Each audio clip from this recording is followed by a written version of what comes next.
I think the way it started getting manifested is when my curiosity started dipping out. And that was a big red flag because I've always been a very curious person. Not about everything, but the things I really am passionate about, I'm very curious about them. And I started feeling less excited about new projects and experiments that we were running. I think that is how it started. But over time, yeah, it got louder and louder. There was this sense of dread sometimes that I would feel when I would not feel like waking up in the morning and going to work.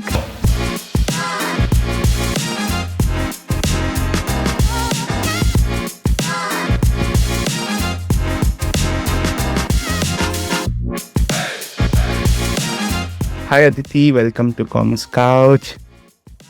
Hi, Sohail. Thank you so much for having me here. Lovely, lovely. So, I came across you back in 2019. I was working with Typito, the startup founded Yes. by Matthew, and Tejas was my mentor. That's when I got introduced to Locale and the team. And one of your employees, Mushtaq, we shared room together. So Yes. from there, I know how the journey has been. He used to tell me things, right? You all started from a small apartment in Bangalore and then expanded to Yeah. a co-working space and then so on. Yeah. So I know a bit and pieces about what you guys did, and over the year you guys pivoted and so on. But then Right. to get to know more about you, why you got into entrepreneurship, why you wanted to build Locale and everything, would be nice if you could just give us a brief on that. Yeah, sure. I'll first start by introducing myself. The way I like to describe myself is I am a half entrepreneur and a half artist now. So, I graduated in 2018 from BITS Pilani, but I went to an engineering college and I realized that I didn't want to study engineering. So, I studied economics instead. From there, at the age of 23, I decided to start Locale, a tech startup that started out of our apartment in Bangalore. Yeah, and ran it for 5 years and went through the entire cycle of the startup journey. So essentially built it from scratch, scaled it, pivoted a bunch of times, raised venture capital. Yeah, and hired people, and we had this amazing team. It was a very fulfilling and an intense journey. But last end of last year actually is when I decided to take a step back, and I've been on a sabbatical since then, working on my mental health, my physical health, and also nurturing and honing the creative and the artistic sides of me. Writing, performing, yeah, and a bunch of projects have lined up for me. So this is what I've been up to. Interesting. Coming from the proper tech startup, and then now what I see on your LinkedIn that you've been doing, it's more on the art side, poetry side, singing, and so on. Why is that shift? Mhm. The founders that I have seen in the past, okay, we got an exit or we got acquired or we stopped this particular product, we'll jump into Right. something else or build something else. Are you on a break right now, or is there something happening that you want to build? Yeah, I think my journey has been a little different from the other founders that way, because when we decided to step back from our startup, it was not because we were running out of funding or we were not growing. It was honestly a more personal decision, because both me and my co-founder, we felt really burnt out from doing this for 5 years, and we can go into the depths of why and how that happened. Because it was an intentional decision, I knew that I could not then go and directly jump into something else, right? I needed some time to heal myself. I needed some time to, more importantly, answer a lot of questions about myself and what I wanted to do in life, because I started doing this when I was 23. I never really got a chance to step back and really ask myself, what do I want from life? And yeah, and it's because I wanted to give myself that time. And I think one of the bigger drivers of creativity is solitude. Yeah. So I've always been a fairly creative person, but it was more my hobbies previously. So I used to write. I've been writing ever since I was a kid. I've been trained as a classical singer, and yeah, so it was always in my blood and in my DNA. But now that I had some time, and that's where my entrepreneurship skills came handy. I was like, why not we do something out of this? I did used to perform as well. My poetry, I used to go to open mics, but I wanted to start doing my own shows. So it was also a different entrepreneurship journey in the sense you have to figure out how do you do your own shows, right? You have to get into that event space, collaborate with artists, go and pitch your set to a venue space, negotiate with them. So I think those skills came handy, and I was able to leverage both of my sides to then build these sets or even to publish my own book. The publishing world was so new for me, but it did not intimidate me at all because, again, I've been through that intense grind and that hustle when you have no clue and you still have to figure out so many different parts and pieces of the journey.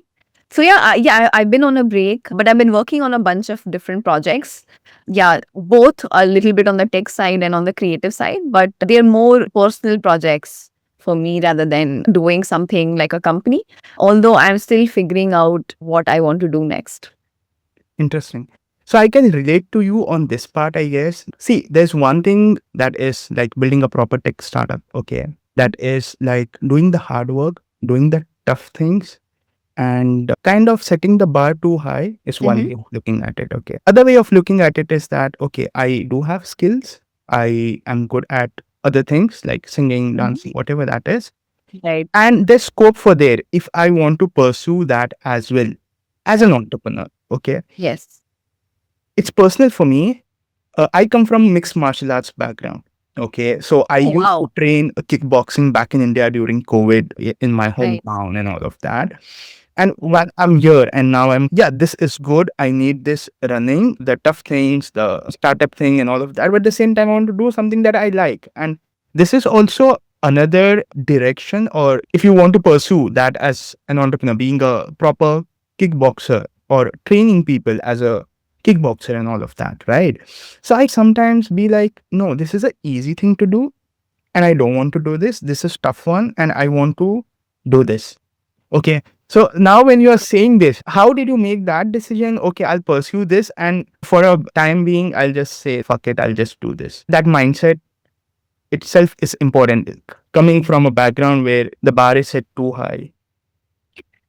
I feel like, and I also fell into the trap of that. So I don't mean to blame anyone, but I feel like society or the world around you always forces you to choose. Like you have to be this one thing. But in one of the things I've realized in this period where I've had a lot of time to reflect is I don't want to choose. I want to be both. I want to be an entrepreneur and I also want to be an artist because both of these streams or lines of work fulfill different parts of me and both of those parts exist, right?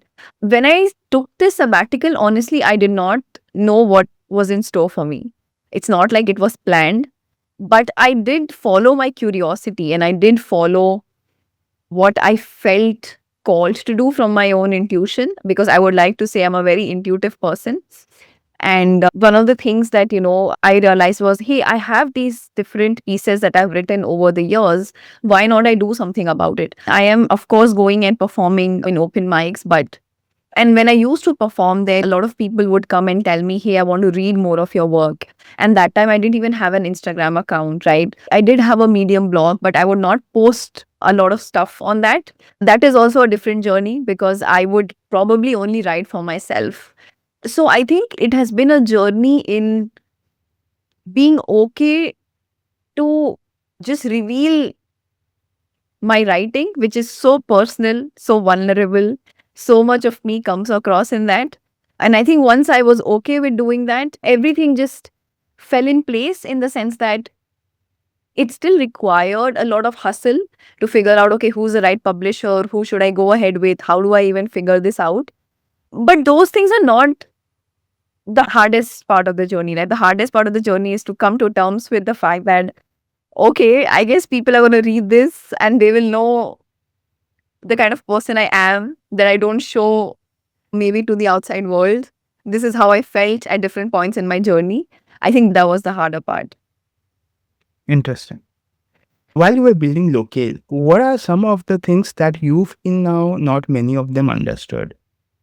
So many. Where do I start? But I think overall, I feel like entrepreneurship is a very lonely journey, even though it's so glamorized from the outside.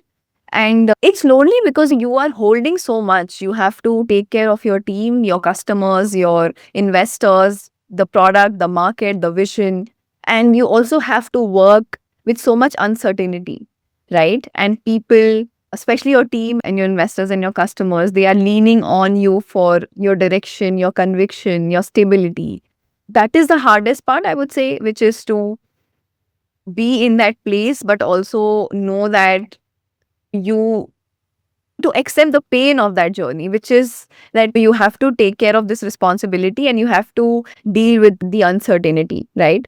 But thankfully, if you have people, I think that really makes a big of a difference. So for me, I had two sets of people. I had my friends and my family who don't give a flying fuck about the startup world. They couldn't care less. But I also had people in the startup ecosystem, founders who were in the same boat as me. So I could go and we could talk about the struggles that we would face. And that is the kind of bonding and the energy I had with them. So that helped. But yeah, the list is long and this could just be one topic we could go into. Yeah. Understood. Understood. And if you're doing something over a period of time, eventually that kind of becomes your identity. When did that Yes. happen for you? If I had to look Aditi, then it would be like Aditi, the founder of Locate. That is what the identity was, right? So Yeah. when did that take and what that happened?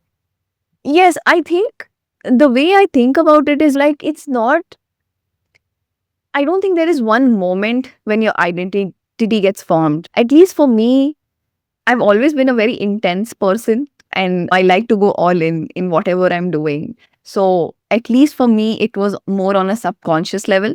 When you say you are an intense person, would you also Hmm. consider yourself like no matter what happens, irrespective of your health and so on, I'll still pursue it and go all in? Or would you also have a bit of safety net or yeah?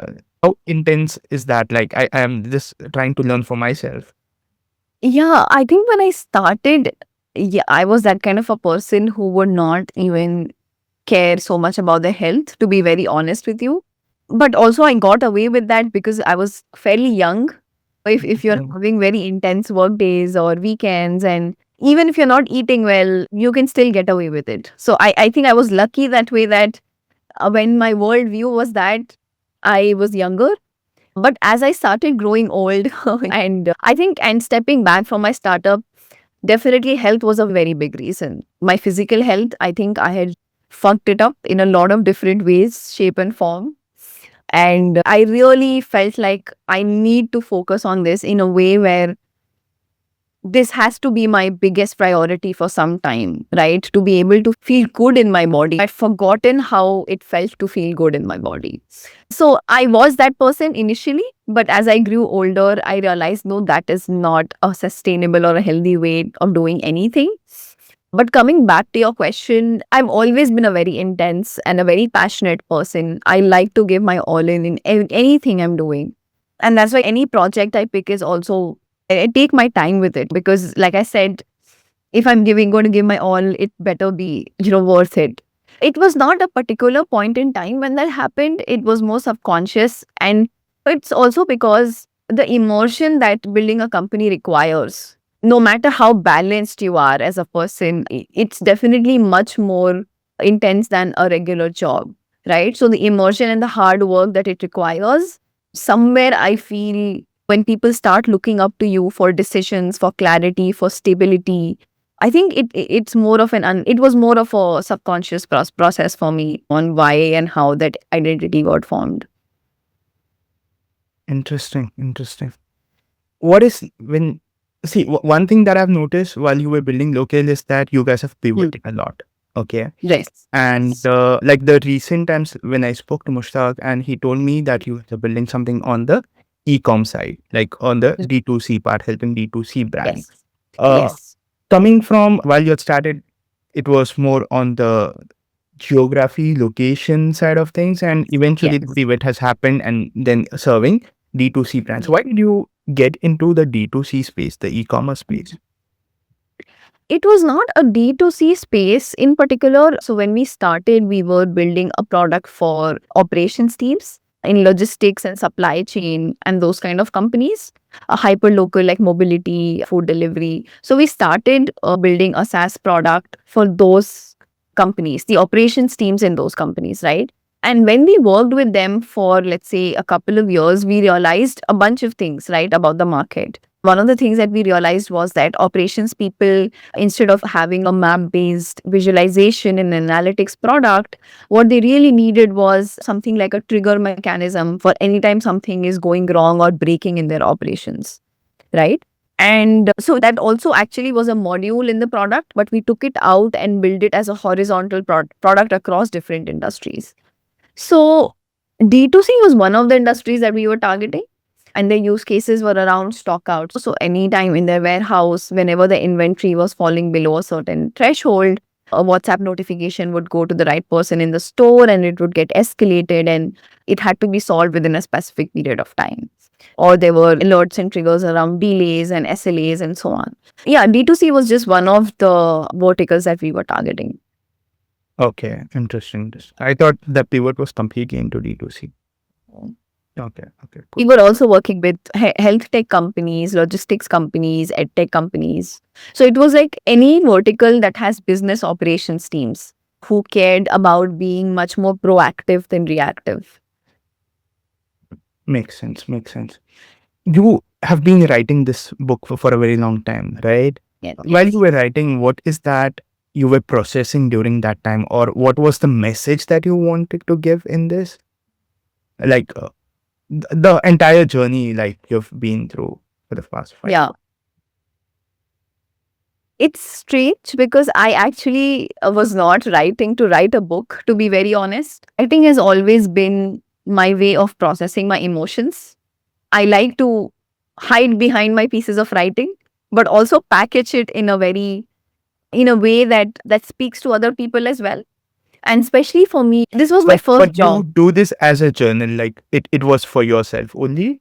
Yes, I used to write for myself. Yeah, that's also a very crazy journey in a way, right? Because see, this was my first job starting up with this company, right? So it's not that I had to learn how to work as a professional, which means how to give feedback, how to hire, how to set the culture. But I also had to learn how to fundraise, how to sell, how to work with investors, how to work with customers, how to fire a team. So it was a lot of things I had to learn on the job, and I had to learn it out very fast. So the growth journey was very painful in a lot of ways, also very fulfilling, of course, but it was extremely uncomfortable. So I started writing to process those emotions that would come up for me for that time. And which is why I said they were very personal and they were mostly for myself. And I started with writing short stories, with writing essays or just musings. And in that process, somewhere poetry started coming to me. I don't know how. It's not like I grew up reading a lot of poetry books. It just came to me and I started falling in love with the art form. And I went to this fest in Bombay called Spoken Fest, and I got so inspired by it, where I was like, okay, I'm going to go and perform in open mics because I also love the art of performing my pieces and connecting with audience in real time through whatever I've written. So that's also something I love to do. And when I think I went almost every other week for 1 year, and I performed in open mics, and yeah, you could totally see how bad I was when I started versus the rate of growth in that journey. And mm, yeah, and it was so fulfilling. And when people started resonating with it, they started loving my pieces. That's when I started to slowly put it out on Medium with my friends. And yeah, everyone has been so encouraging in my journey. And like I said, it was never to write a book. Only when I had some time on my hands this year, I was like, okay, what do I do with these pieces? There's so many of them. And I actually loved a lot of them. Then that's when the idea started coming up. Hey, why not like compile this all into a book? Makes sense. And when are you planning to launch this? Yeah, it's getting launched in January next year. Going to get launched in World Book Fair, which happens in Delhi, the biggest book fair in Asia. So yeah, pretty excited. Also, there's a lot of things still left to do. We hope that we stick to the timelines. Definitely.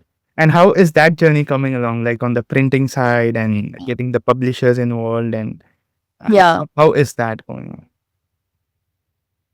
there's a lot of things to learn. Hmm. Definitely, this is my first book. Also, I think because tech is the only world I've ever worked in, it's so interesting to see how the spaces, like the other space I'm working in is the event space, and then of course there's a publisher space, and to also see how these spaces are so different from the tech world and how Okay. people here are so different. So that's also been a journey and a revelation for me, and I'm still getting used to it. But yeah, I think any artist would tell you that there is definitely there's a joy of bringing your ideas to life, but then there's a joy when you somehow connect to people through that medium. They're both very different types of joy, and I think as an artist you need both. You can't have one without the other. Yeah, I'm so excited Can because you explain like again? see, when ultimately why do you make art? It's because, at least for me, I feel like there are things I want to say. And there are things I want to say. For example, this is also an art form, right? Where we are sitting and we're doing a podcast. And this is a different art form. But for me, when I write, I really take the time to go to the depths of whatever I want to say. And then figure out how do I package it, right? So is it going to be a story? Is it going to be an essay? Is it going to be a piece of poetry? Is it going to be a musing? So I really love to do that, right? To figure out what is the best shape or form this idea can come alive in. So that is one kind of joy, which is the joy of just doing the work in itself. But if you just keep creating in solitude, sometimes you can get too much in your head, right? You can have all sorts of feelings. Okay, do people even am I good enough? Will people even resonate with it? Would they like it? And I had those thoughts for years, because it's only in the last 1.5 years that I've been going out and talking about my writing and my poetry and performing, right? So the second joy in this whole process is just going out there and sharing your work and letting people consume that, accept that, embrace that, right? And the connection you feel with people when that happens. Until now, for me, it's been on a very small scale. It's either been in open mics or on my own shows that I've recently started doing, or let's say when I share a piece of writing with people, with my friends, with my loved ones. So yeah, this is going to be a whole new journey for me when this goes out. Sorry? I'm so excited for you. Yeah, definitely. It's exciting, it's fulfilling, it's nerve-wracking, it's scary. Yeah, it's all of those emotions. But I've also learned that when you have all of those emotions, it means you're on the right path, because you're doing something new, you're attempting something you haven't done before. It would be crazy if you don't feel a little scared in that process. So yeah, it's probably for the good. And So when you're scared at that level, how do you jump then? Like, how do you take that step ahead? I know you can give yourself that motivation and all of that, but at the same time, like, yeah. it's still scary. There are self doubts and all of that.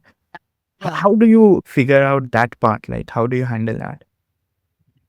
Yeah, I think, see, this is the work that we need to do, right? This is the whole, like I said, that the biggest thing for me was not to go and figure out how to publish this book. It was to get over that feeling of self doubt and feeling exposed in a way. But I feel like this is also maybe one of my strengths. If I do decide that this is what I want to do, I usually go and get it in some ways. It's always been like that with me. And I think more importantly, locale also strengthened that muscle for me, because as an entrepreneur, for example, one of my mentors told me this: if as an entrepreneur, if you get up and you don't get a no, that means you're doing something wrong. So over the years, we had to build that muscle of going forward, even when people rejected, even when you felt low, even when you felt self-doubt. So I think it's a muscle you can hone and you can develop. But I also feel I had that in me ever since I was a little kid. Interesting. Out of ambition, comparison, self love, which one did you struggle the most with? Or maybe jealousy also for some reason. All of them. All of them. I still do, but it's definitely gotten, like, I'm able to deal with those feelings better. Like I said, right? If you do anything that's outside of your comfort zone, I feel like these emotions are going to come and they're part of the process. So it's not to say that how do I eradicate these emotions, right? It's to say how do I deal with them better in a way that they don't let me stop from doing what I'm doing. You know what I mean? And every emotion that comes in, if you really go deeper, they're actually trying to tell you something. For example, if you're jealous about something someone has done, it means that is something your body is telling you, hey, that's what I would also like. So instead of feeling jealousy, maybe you can take it as clarity that this is something that really matters a lot to me. For example, if you're insecure about something, I was so insecure about putting my writing pieces out there. And I realized the insecurity is coming because this means a lot to me. These pieces are part of my soul and I'm going to put it out there. And of course, you have to work on detaching from them a little bit in a way that even if people give you critical feedback, you have to understand that it's on your art and not on you. So that is the work I had to do. But those emotions do give you good signals if you can listen to what they're trying to say. They have a purpose, basically. So you need to figure out how to deal with them. And I went through all of them. And this is what I write about in the book as well. I think there's so many pieces on insecurity, jealousy, ambition, complexities of ambition, or how do you show up when you're feeling so low and you have so much self doubt, but how do you still go out and try to be a confident leader in the world? These are the things that I struggled with, which I've tried to pen them down, and now they're going to come on the book. I'm sold already for this. Awesome. Let me know how you like it. I hope you do. Definitely. Yeah. Like, I want to focus a bit more on the burnout part. Okay. Yeah. When that started to show up, what were some of the signs that you ignored, and for how long did you ignore until you realized that, no, I don't have a runway? Like, I can't Yeah. do this anymore. Yeah. Oh God, I think that was the hardest time in the whole journey. I think the way it started getting manifested is when my curiosity started dipping out.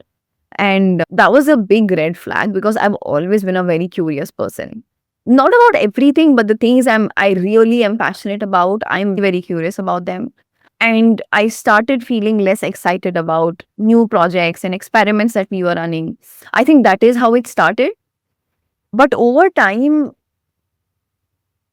yeah, it got louder and louder. There was this sense of dread sometimes that I would feel when I would not feel like waking up in the morning and going to work.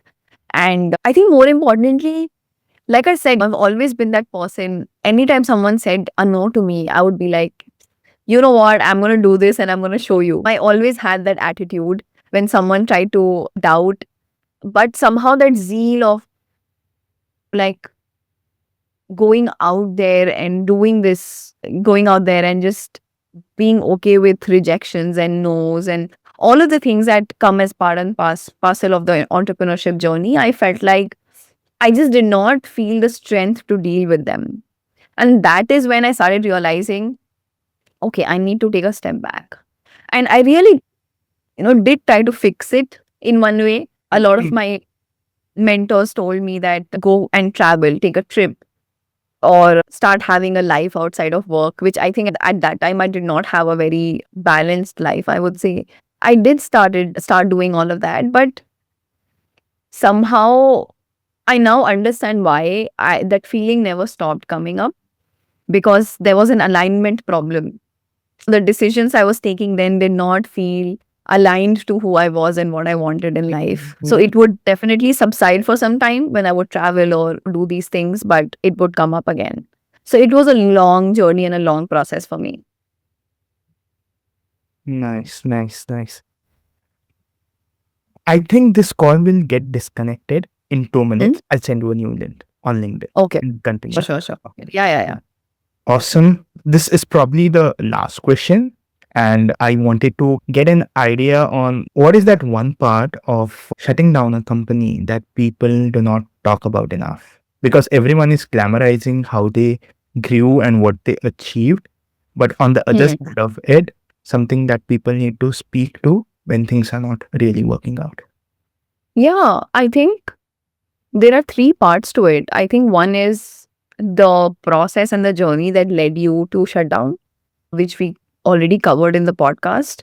I think the second is the withdrawal that happens, except that this is not withdrawal from drugs, but mostly an identity withdrawal in a way, because you were breathing and living this startup and this journey for years, and suddenly now it's come to a close, and you're not constantly chasing, running around, moving around.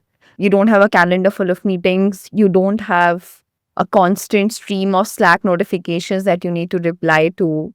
So it's the silence can get a little overwhelming at times. But I also feel, and especially for me, like I did have that time and that period when I had to get used to the hustle and the bustle not being there in my life anymore.